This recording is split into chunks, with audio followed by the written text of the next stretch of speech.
Salam sejahtera saudara yang kekasih dalam nama Tuhan Yesus Kristus. Kembali kita bertemu dalam dimensi iman Kristiani. Kegairahan mendalami, memahami firman secara utuh. Apa yang menjadi pesan bagi diri? Itulah dimensi iman Kristiani. Kali ini kita akan memahami apa itu kemenangan sejati. Namun sebelum lanjut kita lebih dulu berdoa, saudara-saudaraku yang kekasih. Mari kita berdoa. Kami bersyukur, kami berterima kasih ya Tuhan untuk cinta kasih-Mu dalam hidup kami. Bersyukur, berterima kasih untuk kesempatan indah yang Kau beri. Tolonglah kami, pimpinlah kami di perenungan kami akan firman-Mu, supaya kami boleh mengerti apa yang menjadi kehendak-Mu dan hidup di dalamnya untuk puji hormat bagi nama Tuhan. Berkat sertai kami dalam belas kasih-Mu, demi Kristus kami berdoa. Amin. Habakuk pasal yang ketiga, saudara-saudara. Habakuk pasal 3 ayat 13 sampai 19. 13 sampai 19 demikian firman Tuhan. Engkau berjalan maju untuk menyelamatkan umat-Mu. Engkau untuk menyelamatkan orang yang Kau urapi. Engkau meremukkan bagian atas rumah orang-orang fasik, dan Kau buka dasarnya sampai batu yang penghabisan. Engkau menusuk dengan anak panahnya sendiri kepala laskarnya yang mengamuk, untuk menyerahkan aku dengan sorak-sorai, seolah-olah mereka menelan orang tertindas secara tersembunyi. Dengan kudamu engkau menginjak laut, timbunan air yang membuih.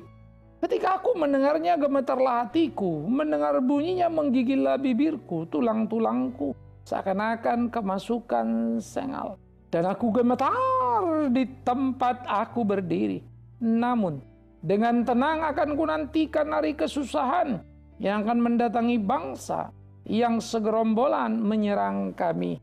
Sekalipun pohon ara tidak berbunga, pohon anggur tidak berbuah, pohon zaitun mengecewakan, sekalipun ladang-ladang tidak menghasilkan bahan makanan. Kambing domba terhalau dari kurungan, dan tidak ada lembu sapi dalam kandang. Namun aku akan bersorak-sorai di dalam Tuhan, beria-ria dalam Allah yang menyelamatkan aku. Allah Tuhanku itulah kekuatanku. Ia membuat kakiku seperti kaki rusa. Ia membiarkan aku berjejak di bukit-bukitku. Saudara-saudara, kemenangan sejati apakah itu? Sebuah pertanyaan yang seringkali menjadi pergumulan di dalam kehidupan kita, saudara. Bagaimana Tuhan bekerja dan bagaimana memahaminya? Apa yang dikatakan Habakuk dari pasal yang pertama, memang kita tidak bisa lepas untuk membaca ketiga pasalnya yang pendek ini. Maka dia mengungkapkan sebetulnya bahwa ada kekacauan sekaligus menimbulkan kegalauan dalam hatinya. Hukum muncul terbalik. Orang-orang jahat itu kok kayaknya berkuasa. Orang baik itu terbuang. Tapi Tuhan menjawab jeritan Habakuk. Bagaimana Tuhan akan membangkitkan Kasdim untuk menghancurkan umatnya. Bingung ya? Tuhan pakai Kasdim atau Babel untuk menghancurkan umatnya sendiri loh. Tuhan yang menubuatkan. Tuhan yang mengatakan lewat mulut para nabinya. Khususnya Yesaya dan Yeremia. 70 tahun aku akan buang kau di Babel. Tapi Tuhan pula yang berbicara bagaimana dia akan membangkitkan Persia. Dan dia akan menjadi penyelamatnya. Kadang-kadang sulit bagi kita untuk memahami cara kerja Tuhan. Tapi ya wajarlah, namanya juga Tuhan ya. Karena dia lebih besar dari kita. Yang justru sebagai orang percaya sulit bagi kita ketika ada orang berkata dia semua mengerti apa yang Tuhan mau. Tuhan mau ini, mau itu. Itu linglung kita atas nama. Kita kan sahabat, tidak ada yang ditutup-tutupi untuk kita. Mama kita, papa kita pun punya ada hal-hal yang tidak akan diceritakan pada kita. Tidak semuanya bukan, karena memang tidak perlu. Yang perlu pasti dia kasih tahu. Tuhan pun sama, mana yang perlu dia akan beritahu, yang tidak perlu dia tidak akan beritahu. Kapan dia datang, dia nggak kasih tahu. Artinya ada yang disimpannya bagi kita untuk kita tidak berbicara hal itu. Tapi ada yang harusnya kita bicarakan karena dia menggugat dan menuntut fakta-fakta itu. Nah oleh karena itu saudara-saudara yang kekasih, bagaimana dia datang, bagaimana dia bekerja, bagaimana dia menghancurkan musuh-musuh. Ya. Dan bagaimana segala sesuatu dikerjakannya. Tetapi bagaimana pula gentaran ada pada tiap orang ketika melihat murka Allah. Karena kalau Allah murka bukan hanya orang yang jahat yang kena, tapi orang-orang baik pun terkena. Ada gempa bumi, bukan hanya rumah orang jahat yang hancur, lalu orang baik tidak hancur. Ada tsunami, bukan hanya rumah orang jahat yang hancur, lalu orang baik tidak hancur. Banjir bandang. Banyak orang-orang benar mengalami kesulitan dalam hidupnya. Karena itu sudah pada semestinya lah ada kegentaran pada hati kita melihat murka Allah itu. Harus ada kegentaran pada hati kita memahami apa yang menjadi ketetapan Allah itu. Oleh karena itu dikatakannya, ya, ketika aku mendengar murkamu gemetarlah hatiku, mendengar bunyinya menggigillah bibirku. Tetapi di dalam kengerian terhadap murka Allah itu, lalu dengan segera dia berkata apa? Habakuk berkata, namun dengan tenang akan kunantikan hari kesusahan yang akan mendatangi bangsa yang bergerombol menyerang kami. Oh, ini udah datang ngeri, tapi nanti dinantikannya pertolongan Tuhan akan menghajar orang itu. Contoh dari situasi orang Yehuda dibuang ke Babel, 70 tahun loh. 70 tahun. Berarti nunggunya 70. Iya. Waduh. Berat dong, gak kuat dong. Siapa yang mampu? No. Ternyata 70 tahun dibuang di Babel. Ada orang-orang seperti Sadrak, Mesak, Abednego. Ya. Daniel yang luar biasa dan mampu untuk mewujudkan kualitas keimanannya. Tidak masalah dibuangkan. Di sana ada Zerubabel, di kemudian hari Esra, Nehemia. Enggak problem kan? Tapi bagaimana memahami kebenaran Allah yang memelihara umat bahkan di pembuangan itu? Karena itu marilah kita belajar murka terhadap ketetapan-ketetapan, namanya belajar takut pada murkanya. Dan marilah kita belajar dalam hidup kita untuk punya iman dan menaruh harap kalau dia menjatuhkan murkanya. Karena seringkali dia menjatuhkan murka itu di dalam kehidupan alam yang bergolak, situasi yang pelik. Orang benar pun ada di dalam dan harus menanggungnya. Bedanya, orang fasik tidak kuat menanggung itu, orang benar dengan iman percaya dia menanti pertolongan Tuhan. Karena dia tahu segala malapetaka yang ada dalam kendali Tuhan. Nah, itu orang beriman, saudara. Karena itu orang-orang yang hanya berharap situasi mulus, anteng-anteng saja tanpa pergolakan, persoalan, lucu sekali. Mana bisa seperti itu? Tapi orang-orang yang sadar akan ketetapan Tuhan berjalan di sana untuk kemuliaan Tuhan, beda sekali. Nah, jadi saudara-saudaraku yang dikasihi oleh Tuhan Yesus. Oleh karena itu dikatakan dengan tenang, ku nantikan hari kesusahan yang akan mendatangi bangsa. Menunjuk kepada peristiwa akan nanti jatuhnya kerajaan umat Tuhan dan dibuang menjadi orang buangan. Akan ku nantikan. Kadang-kadang sampai akhirnya itu yang saya bilang tadi 70 dinanti-nanti. Waduh, gila juga ya. Tetapi itulah bagaimana situasi yang luar biasa. Maka di mana kemenangannya kalau saya ditangkap? Di mana kemenangannya kalau saya jadi orang buangan? Di mana kemenangannya kalau musuh mengalahkan? Ya dong, namanya kalau musuh menang kita kalah, ya kalah. Masa mau bilang kita menang? Gak bisa kan? Oleh karena itu, ia meneriakkan kalimat kemenangan sejati itu. Apa katanya? Sekalipun pohon ara tidak berbunga, pohon anggur tidak berbuah. Kalau pohon ara tidak berbunga artinya masa berbuahnya pun berat. Pohon ara itu makanan hari-hari, begitu pula buah anggur. Kalau dia tidak berbuah, tidak muncul buahnya, ya sudahlah, berarti panen gagal. Sekalipun dikatakannya hasil pohon zaitun yang minyaknya menjadi kebutuhan hidup tiap hari. Menjadi bagian dari hari-hari. Mengecewakan. Sekalipun ladang-ladang tidak menghasilkan bahan makanan. Artinya gandum gagal panen. Saudara, Ini semua bagian-bagian penting dalam kehidupan umat Tuhan. Orang-orang di Timur Tengah, pohon ara, pohon anggur, zaitun, nah ini nggak ada nih. Tetapi ternyata ketiga-tiganya itu dikatakan pohon ara tidak berbunga, anggur tidak berbuah, zaitun mengecewakan. Lalu melihat ke ladang gandum dan lain-lainnya, ternyata tidak menghasilkan bahan makanan. Waduh, bagaimana ini? Lalu lihat ternak, kambing domba ternyata terhalau dari kurungan. Dan tidak ada lembu sapu dalam kandang. Ya mau apa lagi, sama dengan tidak ada harapan. Sama dengan mati, sama dengan tercela, sama dengan tidak tahu apa-apa lagi sudah. Nggak ada satupun. Semua adalah malapetaka dan bukan hiburan yang menyenangkan.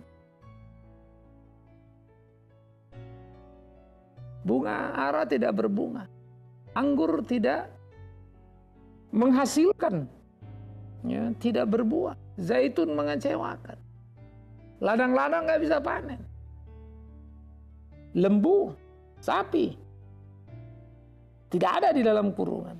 Kambing, domba, semua hilang. Artinya apa? Menangislah. Artinya apa? Merataplah.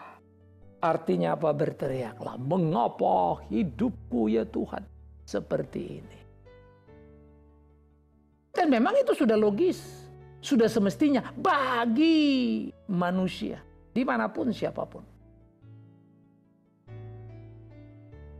Apapun bangsanya itu. Tapi bagi orang beriman terjadi pengecualian yang sangat luar biasa, saudara. Nah inilah kualitas keimanan di dalam memahami kemenangan yang sejati. Karena apa katanya? Di tengah-tengah kesulitan, kepahitan, kegetiran yang tidak akan disukai oleh anak manusia dimanapun di seluruh pelosok bumi. Orang-orang percaya menampilkan hal yang berbeda. Dikatakan, aku akan bersorak-sorak di dalam Tuhan. Aku akan beria-ria di dalam Allah yang menyelamatkan aku. Loh. Situasinya berat loh. Pohon ara nggak berbunga loh. Anggur nggak berbuah loh. Ladang-ladang mengecewakan, panen gagal. Kambing domba, lembu sapi. Tak terlihat satupun untuk dinikmati. Bagaimana mungkin? Ada orang bersorak-sorak di dalam Tuhan, beria-ria di dalam Allah. Tapi itulah orang percaya. Kenapa? Lagi-lagi bukan soal pokok anggur, lagi-lagi bukan soal zaitun, lagi-lagi bukan soal pohon ara, lagi-lagi bukan soal kambing domba, lagi-lagi bukan soal lembu sapu, tapi bersorak-sorak kenapa? Karena Allah yang menyelamatkan aku. Allah menyelamatkan tidak sama dengan anggurnya datang, makan kenyang, lalu lembu sapi menyerahkan diri untuk disate. Oh bukan. Allah yang menyelamatkan aku, dikatakannya Allah itu Tuhanku, itulah kekuatanku. Dia membuat kakiku seperti rusa, dia membiarkan aku berjejak di bukit-bukitku. Artinya, setiap orang-orang percaya diberi kekuatan, kemampuan untuk menjalani hari-hari hidup yang tidak sederhana. Setiap orang percaya diberi kekuatan, kemampuan untuk menjadi pemenang dalam pertandingan pergumulan yang luar biasa. Setiap orang percaya. Mereka akan menemukan jalan keluar yang semestinya. Setiap orang percaya. Mereka akan menjadi pemenang-pemenang yang luar biasa. Karena keberimanan, karena kepercayaan yang penuh kepada Tuhan. Nah itulah orang percaya. Nah bagaimana saudara, bagaimana saya, bagaimana kita? Kalau saja kita mengalami apa yang digambarkan oleh Habakuk, ara tidak berbunga, anggur tidak berbuah, ladang mengecewakan, lembu sapi, kambing domba sudah tidak ada lagi. Apa yang mau kita lakukan?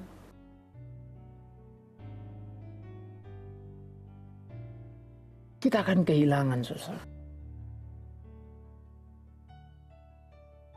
Kita nggak punya apa-apa.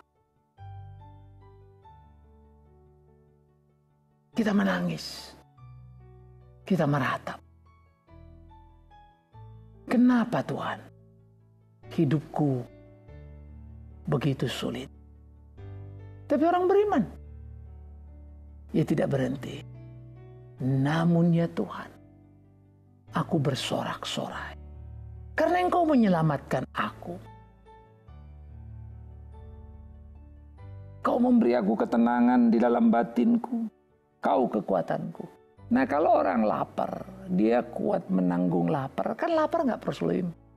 Nggak masalah kan ya. Kalau orang susah, kehilangan segala-galanya, tetapi terhibur batinnya. Hati yang terhibur kan bisa menghadapi kehilangan yang luar biasa, bukan? Dia akan kuat.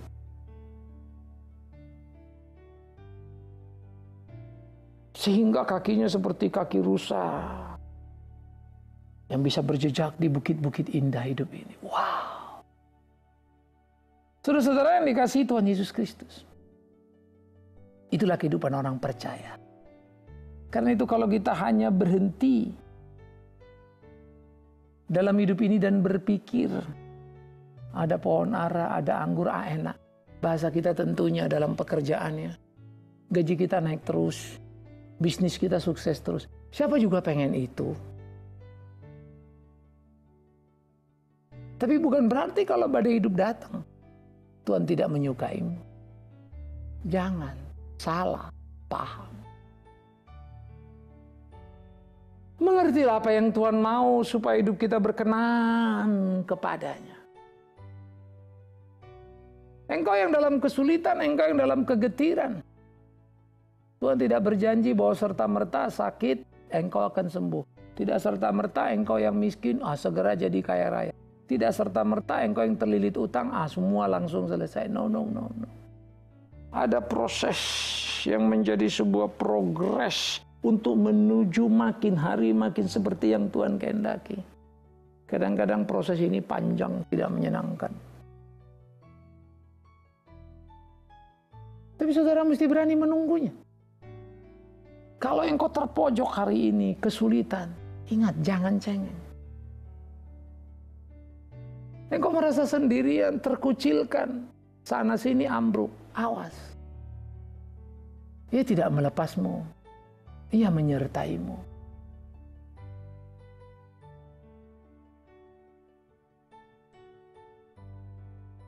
Itulah Tuhan kita.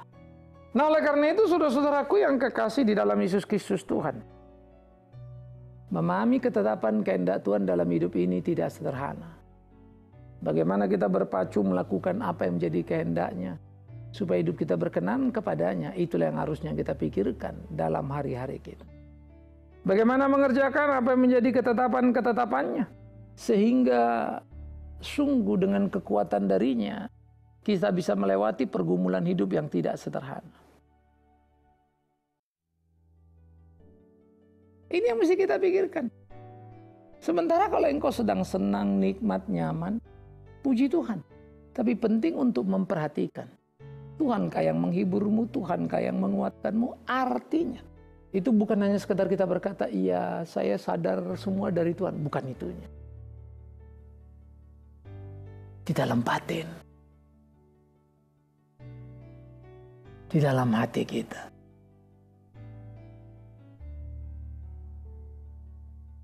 Pergumulan yang harus kita jalani. Pergumulan yang harus kita selesaikan, saudaraku. Kadang-kala saya juga sering merasa dalam hidup yang tidak sederhana. Bergumul untuk memahami kebenaran itu. Bergumul menjalani hidup yang tidak mudah itu.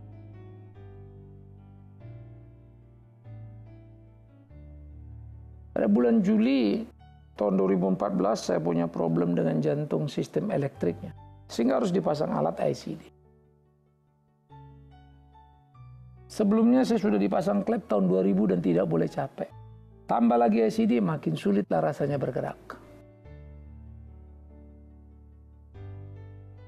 Tapi Oktober 2014 salah satu suku Ormo di Papua menghibahkan tanah mereka untuk kita membangun sekolah. Seperti sekolah yang sudah kami bangun di Kalimantan. Menjadi tidak mudah. Kenapa?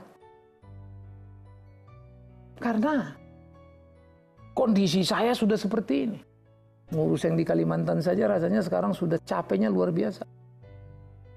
Apalagi tambah yang di Papua. Dan saya mesti terus berdoa. Lalu bulan Maret 2015 pergi, bicara dengan mereka. Perjalanan terlalu jauh, panjang. Pulang dari Papua saya ambruk 1 malam lagi di opnam. Kena virus. Tadi pikir problem jantungnya lagi. Tetapi saudara-saudara, menjadi menarik adalah di dalam sakitku aku bergumul. Ada perasaan gentar. Akankah pekerjaan ini bisa dilanjutkan? Akankah aku cukup kuat untuk mengerjakan? Akankah ada uang yang cukup untuk membiayainya? Batinku bergolak. Kalau boleh memilih, aku mau melepasnya. Kalau boleh memilih, aku tidak perlu ke sana. Toh nama sudah cukup. Bikin sekolah toh sudah ada, ngapain bikin susah lagi? Karena bikin satu sekolah, uang keluar. Tambah satu sekolah, tambah lagi uang keluar. Double keluar sudah.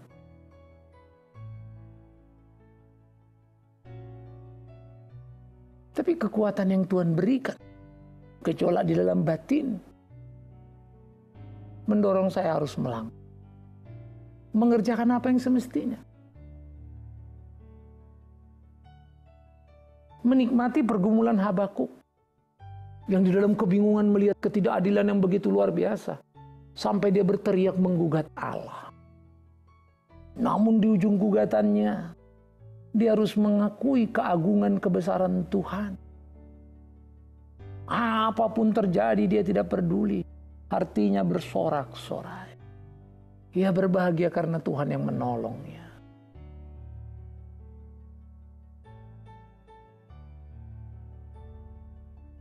Bukankah seharusnya kita sama?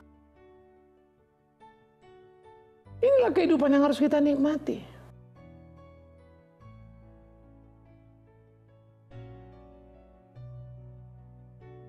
Yang harus kita jalani. Nah, jadi saudara-saudara yang dikasihi oleh Tuhan Yesus Kristus, saya bersyukur kepada Tuhan ketika memikirkan kebenaran Tuhan, menyampaikan ada waktu yang Tuhan berikan untuk boleh mengalami. Saya bilang bersyukur bukan karena saya suka terhadap kesulitan dan kepahitan. No. Tapi ada sebuah kehormatan bisa menjalani. Mula-mula saya tidak suka dan terpaksa menikmati. Tapi dari terpaksa menikmati, saya makin bisa mengerti. Itulah perjalanan iman. Dan engkau pun harus menikmati perjalanan iman pada masing-masing jalan kita yang berbeda-beda. Tuhan tuntun, Tuhan bentuk kita cara yang berbeda-beda. Satu pesanku, kalau engkau cinta pada Tuhanmu dan engkau jujur mengikut Dia, jangan takut pada persoalan yang menimpamu. Waktu akan membawanya berlalu, tapi waktunya Tuhan itu.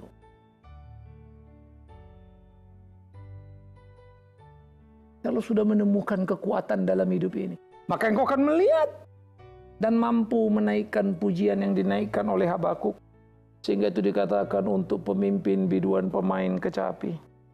Sekalipun pohon ara tidak berbunga, sekalipun anggur tidak berbuah, sekalipun hasil ladang mengecewakan, kambing domba terhalau dari kurungan, lembu sapi tidak ada di dalam kandang. Sekalipun semua itu terjadi, hatiku tetap bersuka cita karena Tuhan adalah kekuatanku. Karena itu menjadi amat sangat aneh kalau kebahagiaan kita adalah semuanya punya. Pohon ara berbunga, anggur berbuah, berbuah atau tidak biar ketetapan Tuhan di dalamnya. Tapi jangan pernah membohongi diri. Lalu kalau punya semua seakan-akan Tuhan melengkapi. Kita harus jujur pada diri. Dan jangan pula berteriak dan memaki. Kalau tidak ada lalu mulai marah-marah ke sorga sana.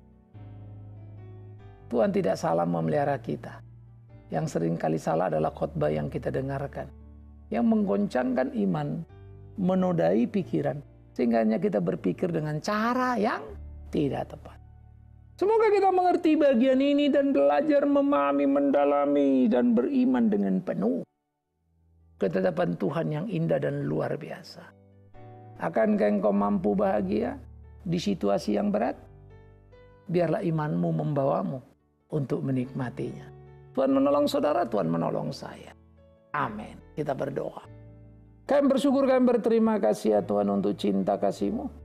Tolong pimpin kami di hari-hari kami hidup seturut dengan kehendak-Mu.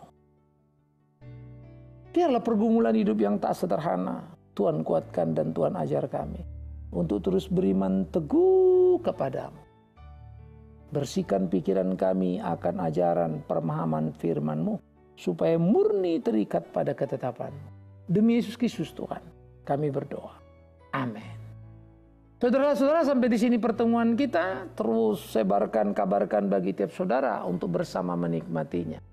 Tuhan menolong kita sampai bertemu kembali. Shalom.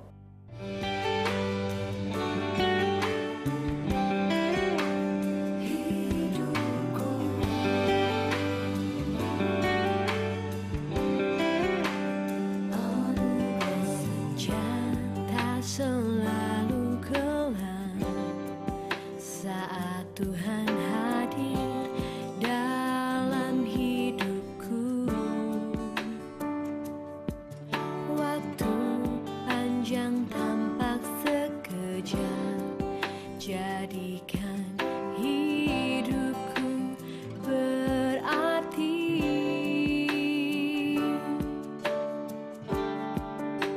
Hidupku anugerah-Mu, jadikan hidupku pengabdian untuk-Mu. Hidupku anugerah-Mu, ku persembahkan untuk kemuliaan-Mu. Setia mengabdi, melayani-Mu di sepanjang hidupku.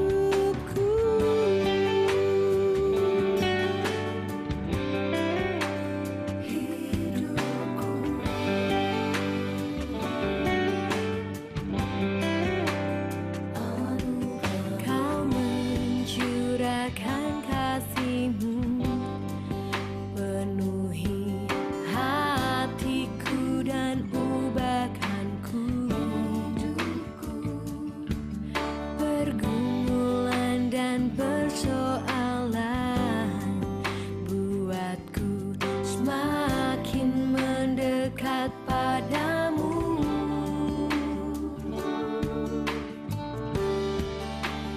Hidupku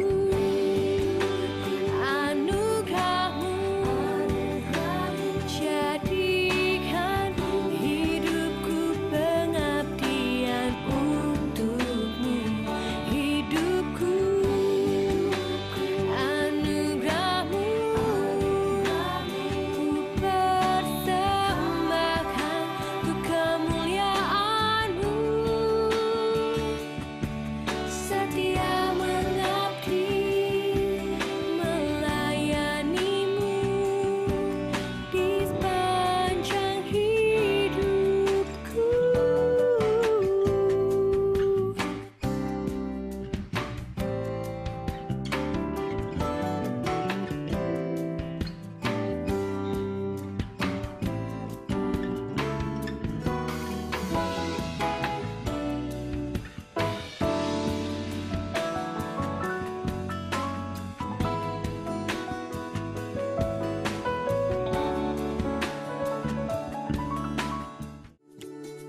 Apa yang kau alami kini mungkin tak dapat engkau mengerti.